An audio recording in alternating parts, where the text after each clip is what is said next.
Assalamualaikum warahmatullahi wabarakatuh.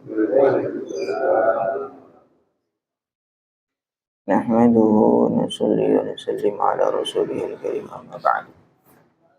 Alhamdulillah jemaah salat subuh yang dimuliakan Allah. Kita lanjut ngaji fikih Dzakarah. Kita buka majelis kita dengan kirim al-Fatihah untuk guru-guru kita. Ila hadratin Nabi Mustafa Muhammadin sallallahu alaihi wasallam wa azwajihi wa auladihi wa dzurriyyatihi jami'an. Syekh Nazar Dafa Abdullah Syekh Mahfudullah Syekh Bidillah Wala Syekh Zainid Syekh Zainid Al-Malbari Wala Syekh Ibrahim Al-Fatiha. A'udzu billahi minasy syaithanir rajim. Bismillahirrahmanirrahim. Alhamdulillahirabbil alamin. Iyyaka na'budu wa iyyaka nasta'in. Ihdinas siratal mustaqim. Shiratal ladzina an'amta 'alaihim ghairil maghdubi 'alaihim waladdallin. Bismillahirrahmanirrahim. Babun nadri, bab nadar. Ini termasuk di antara amalan kurbah. Kurbah itu amalan untuk mendekatkan diri kepada Allah. Jadi antaranya adalah nadar. Dari sebelum-sebelumnya kemarin kita membahas mulai dari sholat, zakat, puasa, terus sampai udhiyah, kemudian akikah. Semuanya itu adalah ibadah-ibadah kurbah, ibadah-ibadah yang tujuannya pendekatan diri kepada Allah Subhanahu wa ta'ala. Di antaranya ini adalah an-nadru, nazar. Ya, sebelum kita baca ibarahnya, mungkin biar sedikit ada gambaran. Nazar itu adalah menetapkan suatu amalan kurbah dengan lafaz yang menguatkan, dengan lafaz yang menentukan. Contoh misalkan saya nazar mau puasa 3 hari gitu. Jadi menetapkan suatu amalan, saya menetapkan suatu amalan dengan lafaz yang munajjaz. Munajjaz itu ya mengunci bahwa jadi wajib, mewajibkan suatu amalan karena Allah Subhanahu wa ta'ala. Atau misalkan digantungkan kepada sesuatu. Kalau saya sembuh dari sakit, saya nadar mau sedekah 10.000, misalkan begitu. Itu adalah nadar. Kemudian hukumnya bagaimana? Hukumnya nadar itu bagaimana? Hukumnya nazar ini, nazar itu ada 2 macam. Ada nazar itu yang kurbah. Kurbah berarti dianjurkan.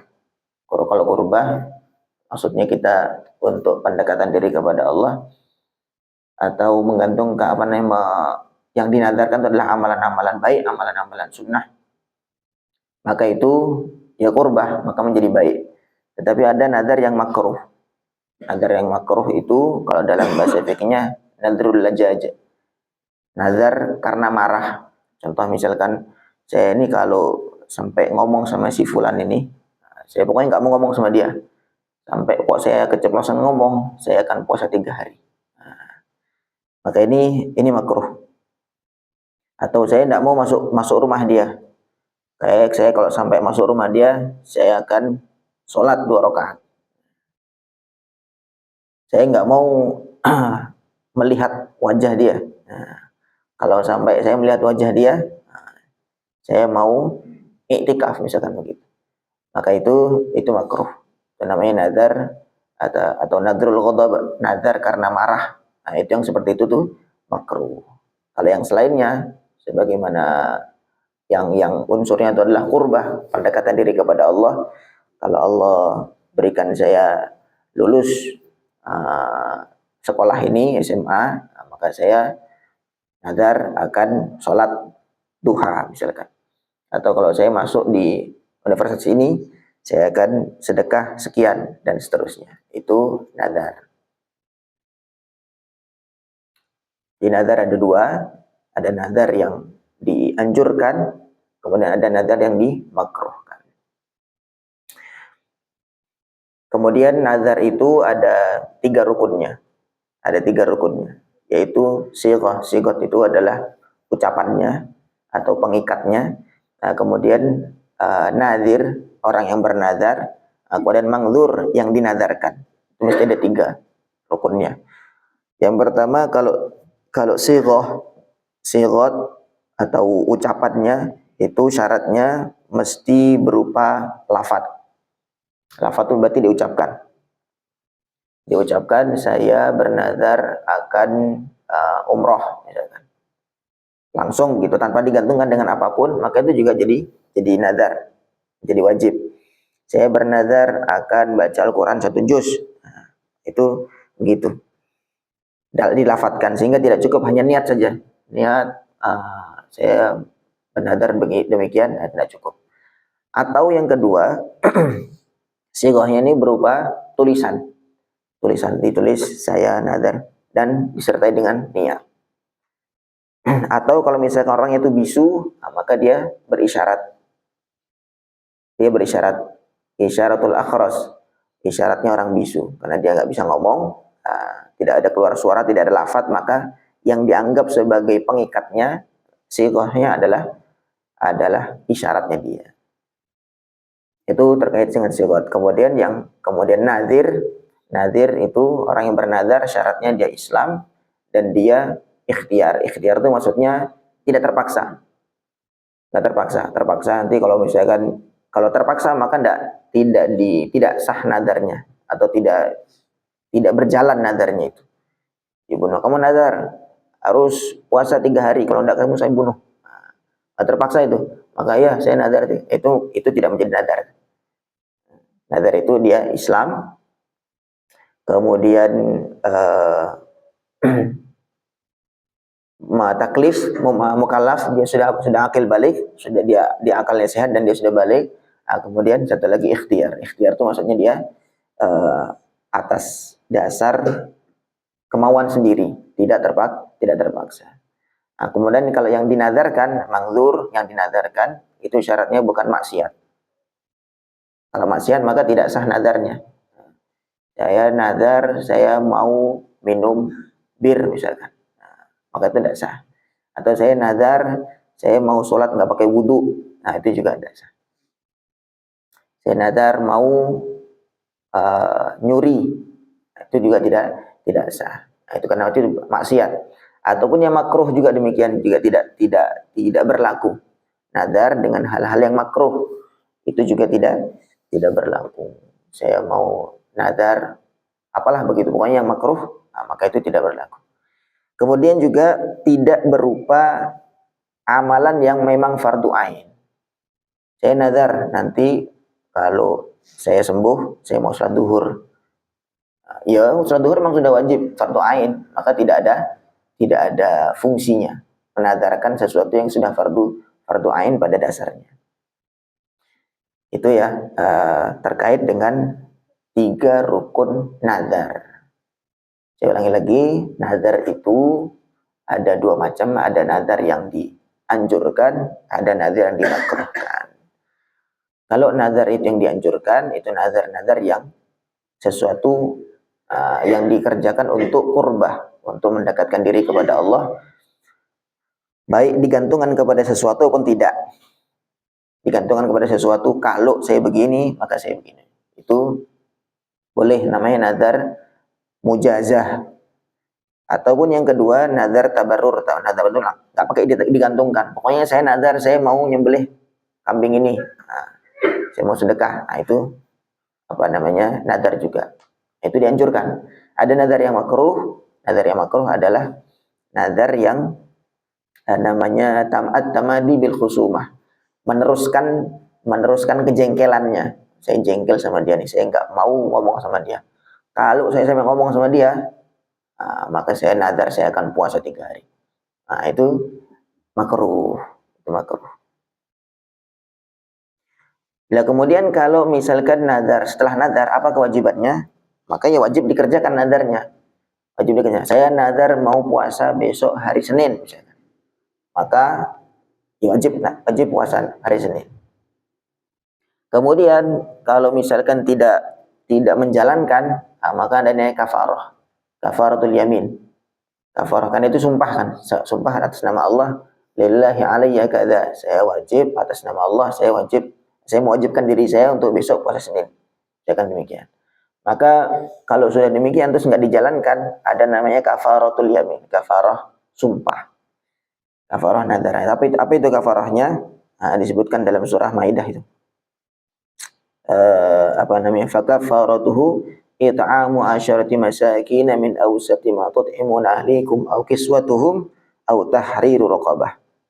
Faman lam yajid fasiyamu thalathati ayyam. Dzalika kafaratu aymanikum idza halaftum. Ini ada empat. Yang tiga ini boleh milih. Kemudian yang keempat ini alternatif terakhir. Yang tiga ini memberi yang pertama merdekakan budak. Jadi pilih antara tiga. Boleh merdekakan budak. Nah sekarang udah nggak ada ya. Kemudian yang kedua memberi makan 10 orang miskin dengan makanan yang sedengan lah, tidak terlalu mewah, juga tidak terlalu rendah. Kemudian yang ketiga memberi pakaian kiswatuhum, memberi pakaian 10 orang miskin. Memberi makan 10 orang miskin atau memberi pakaian 10 orang miskin. Nah, ini boleh milih yang ini, yang memberi makan atau yang memberi pakaian. Faman lam yajid, kalau misalkan tidak mampu atau tidak menemukan orang miskin atau pokoknya tidak mampu lah, baru yang ketiga. Yang ketiga, fasiyamu thalathati ayyam, puasa 3 hari. Puasa 3 hari. Jadi kalau misalkan orang itu nazar, maka dia wajib mengerjakan apa yang dinadarkan. Itu menjadi wajib. Orang nazar mau menyembelih kurban, hewan kurban, maka wajib dia menyembelih kurban. Kalau misalkan dia tidak menyembelih kurban, maka kafaratul yamin, kafarah sumpah dia atau kafarah nazar dia. Yaitu apa? Yang tiga boleh pilih, yang keempat ini tertib. Maksudnya kalau yang tiga ini nggak mampu, baru yang keempat. Jadi yang pertama memerdekakan budak. Nah, yang kedua memberi makan 10 orang miskin, bukan 60, tapi 10 orang miskin. Kemudian yang ketiga adalah memberi pakaian 10 orang miskin. Kalau tiga ini tidak mampu, baru puasa 3 hari. Nah kemudian kalau orang nazarnya nazar makruh gimana? Nazar yang makruh kayak tadi itu. Yang dinazarkan adalah kebaikan, tetapi digantungkan kepada sesuatu yang marah atau atas dasar permusuhan misalkan. Saya tidak mau masuk rumah dia. Kalau saya sampai masuk rumah dia, saya nazar, saya mau potong kambing, saya mau sedekah. Nah, bagaimana itu? Nah, kalau yang nazar makruh itu langsung dia boleh milih antara mengerjakan apa yang dinazarkan ataupun langsung dia boleh kafaroh, membayar dengan kafaroh. Jadi kalau misalkan saya sampai masuk rumah dia, maka saya mau sholat duha 8 rakaat, misalkan begitu. Maka kalau misalkan dia boleh milih langsung. Kalau yang nazar yang dianjurkan, yang pertama wajib dia harus mengerjakan apa yang dinadarkan, nggak boleh langsung kafaroh, nggak boleh langsung bayar kafaroh. Tapi kalau yang nazar makruh tadi, dia boleh langsung kafaroh, boleh. Boleh langsung kafaroh.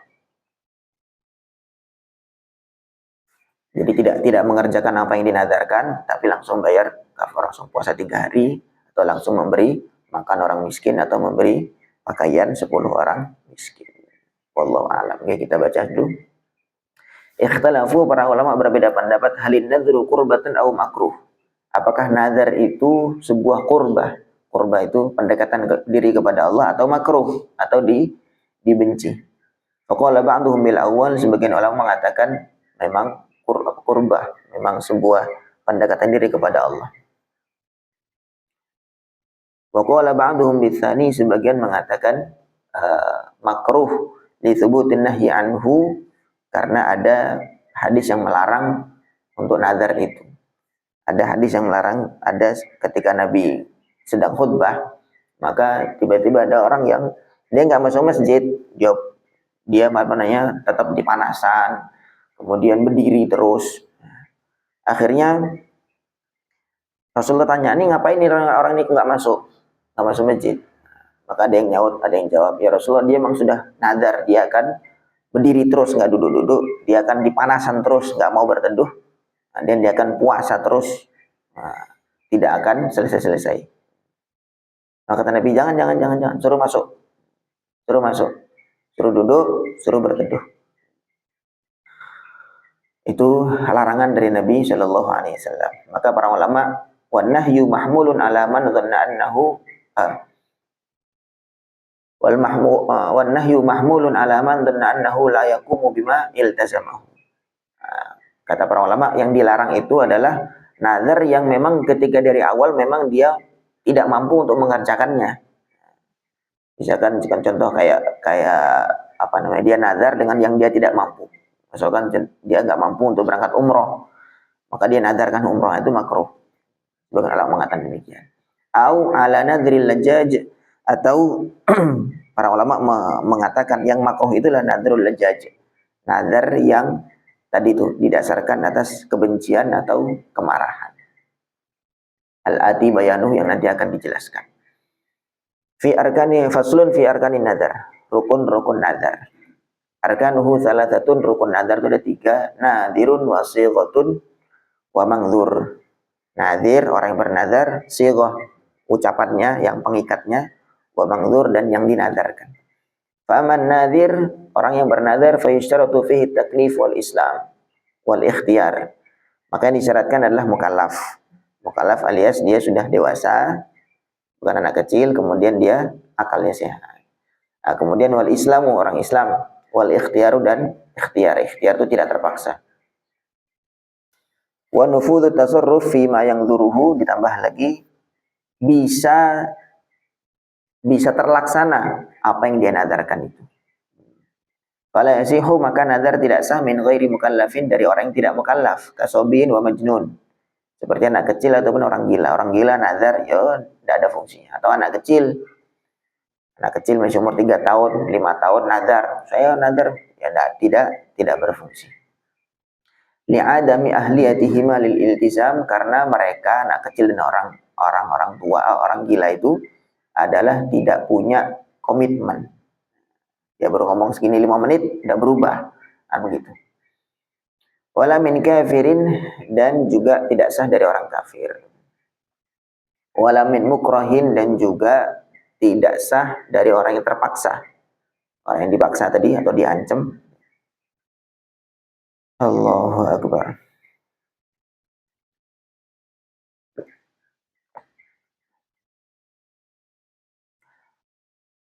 Kemudian wa amma sighah, adapun sighah atau ucapannya, fa yustaratu fiha, maka disyaratkan lafzun au kitabatun. Lafaz berupa ucapan, au kitabatun, atau tulisan, au isyaratu akhras, atau isyaratnya orang yang bisu. Yushiru kullun minha bil iltizam, yang mana semuanya itu menunjukkan kepada iltizam, komitmen. Pokoknya orang bisu kalau isyaratnya itu menunjukkan kepada komitmen pada nadar, maka sudah dianggap sebagai sighah yang sah untuk nadar.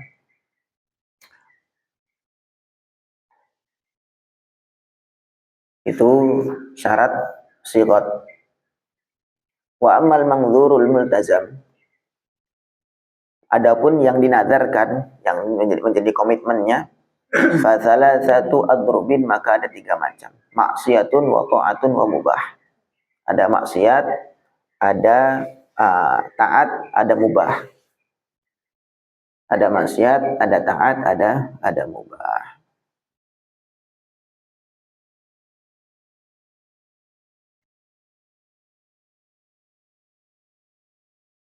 Jadi kalau dia menadarkan kepada maksiat, tentu tidak sah.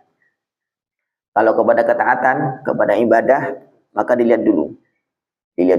Ada ibadah itu yang memang fardu ain dari awal, maka juga nggak sah juga.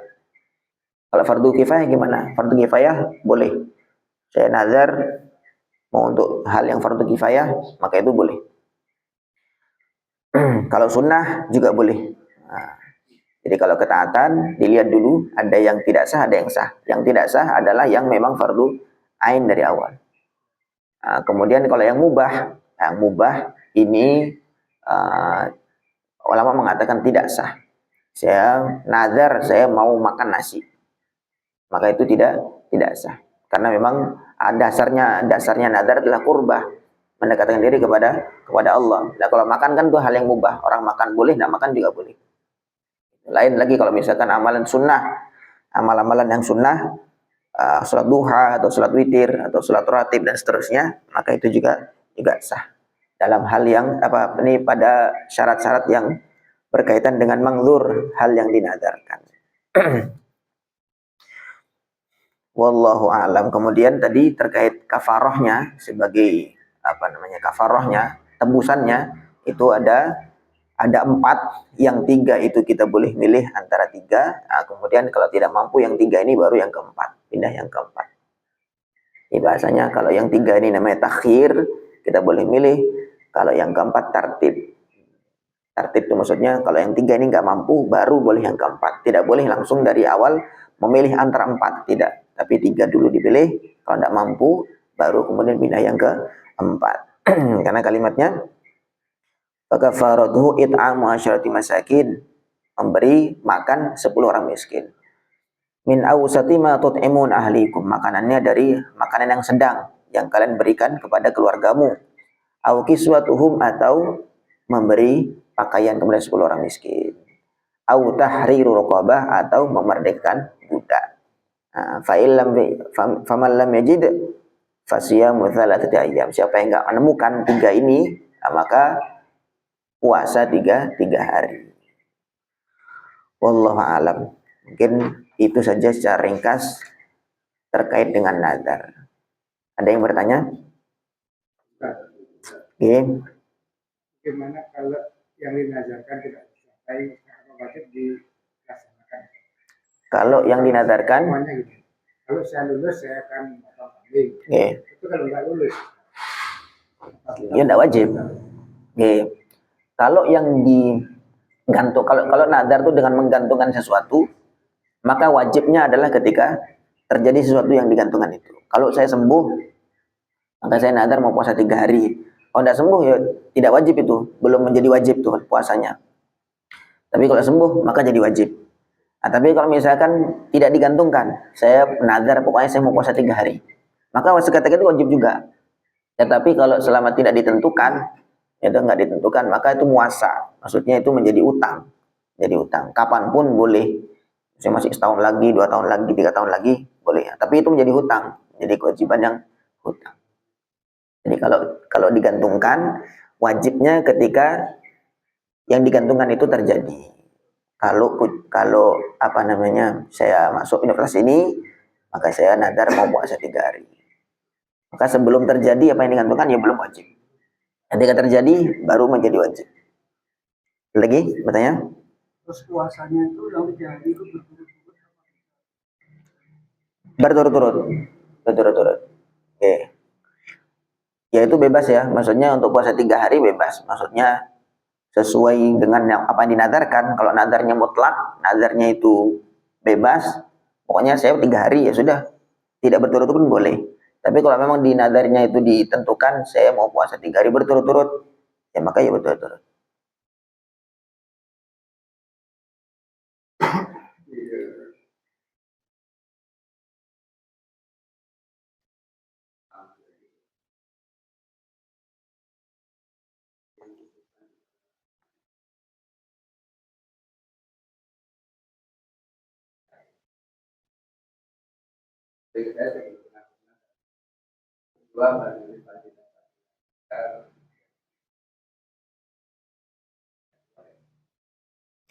Ya, untuk yang anjurannya adalah wa aufu bi ahdillahi idza ahadtum. Dalam ayat Al-Qur'an, aufu bi ahdillah idza ahadtum, atau ya ayyuhalladzina amanu aufu bil uqud. Aufu bi ahdillah idza ahadtum. Tunaikanlah janji kepada Allah kalau kamu berjanji. Itu dalam Al-Qur'an begitu. Jadi kita kan berjanji kepada Allah. saya berjanji saya akan puasa 3 hari. Nah, maka itu perintahnya ya harus dikerjakan. Itu. Nah, itu sebagai anjuran karena memang yang dinadarkan itu adalah sebuah ibadah. Nah, maka tetap dianjurkan, sehingga dianjurkan. Tapi kalau yang tadi itu yang dimakruhkan, maka ulama ini ada hadis orang nazar, tapi kok dilarang sama Nabi. Nah, maka semua ulama dibahas, begitu.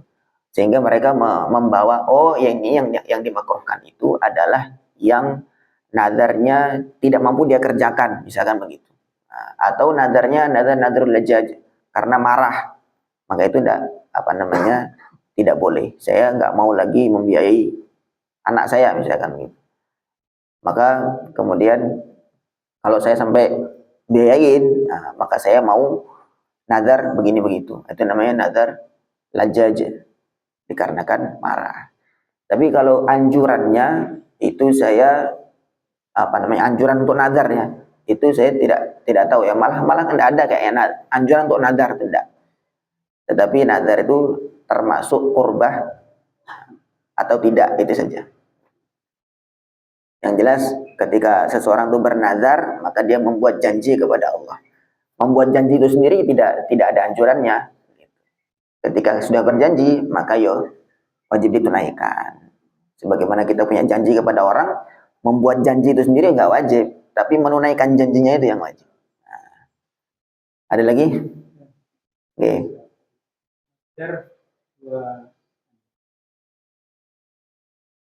Sama ngasih makan orang, rokok. Nadar mah saya lulus sekolah, kasih makan teman-teman.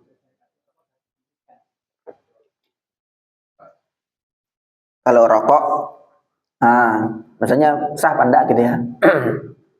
Kalau nazar ngasih rokok gitu ya. Ya, rokok ini juga khilafiyah ya, rokok khilafiyah. Ada yang mengatakan makruh, ada yang mengatakan haram, ada yang mengatakan boleh-boleh saja. Ya monggo kalau mau ikut yang makruh berarti tidak sah. Karena rokok itu makruh misalkan begitu. Kalau yang mengatakan ikut pendapat yang rokok itu halal, boleh-boleh saja, ya monggo, tidak masalah. Gitu. Jadi kalau sesuai dengan pendapat yang diikuti. Kalau mengikuti pendapat yang rokok itu haram, ya berarti nadarnya tidak sah. Jadi kalau ikut pendapat yang rokok itu boleh, halal-halal saja, ya monggo silahkan. Berjalan, gitu. Wajib dikerjakan maksudnya begitu. Tadi kan yang tidak sah itu yang tidak berlaku kalau nadarnya maksiat, haram atau makruh. Oke, monggo. Nazar dalam hati sigotnya itu belum mencukupi. Belum mencukupi, perlu ada lafaz yang terucapkan dari mulut. Saya nazar, saya mau ini gitu. Sehingga tadi untuk sigot itu namanya sigot ya. Sigot itu yang pengikatnya. Yustaratu fiha lafdzun au kitabatun. Disyaratkan lafaz berupa ucapan atau kitabah, tulisan. Allahu Akbar. Fala yanaqidun nadhru, maka tidak sah nazar bi mujarradin niyyah, hanya dengan niat saja. Kasairil uqud, sebagaimana akad-akad, sebagaimana janji-janji. Saya janji mau jumpa sama dia misalkan, atau yang lain begitu. Itu yang pendapat yang masyhur, pendapat yang kuat itu tidak sah. Wakilah, ada pendapat yang lemah, yasihu bin niyati wahdaha, ada yang mengatakan sah. Jadi kalau yang jelas sah itu kalau dilafatkan. Tapi kalau yang niat itu pendapat yang kuat tidak sah. Tapi ada pendapat yang lain yang lemah mengatakan sah juga. Jadi boleh. Ada yang lain? Cukup ya. Jadi ini nazar merupakan sebuah qurbah atau pendekatan diri kepada Allah, tetapi memang ya istilahnya tidak ada anjuran secara spesifik. Nah, yang ada anjurannya adalah ketika sudah membuat janji kepada Allah, maka kita wajib menunaikannya. Tetapi tidak semua nazar itu dianjurkan. Ada nazar-nazar yang makruh, yaitu nazar yang didasarkan dengan kebencian, marah ataupun permusuhan. Wallahu a'lam. Semoga Allah fahamkan kita semua. Allah beri taufik untuk mengamalkan. Subhanallah bihamdihi, subhanakallahumma bihamdika, asyhadu an la ilaha illa anta, astaghfiruka wa atubu ilaik. Assalamualaikum warahmatullahi wabarakatuh.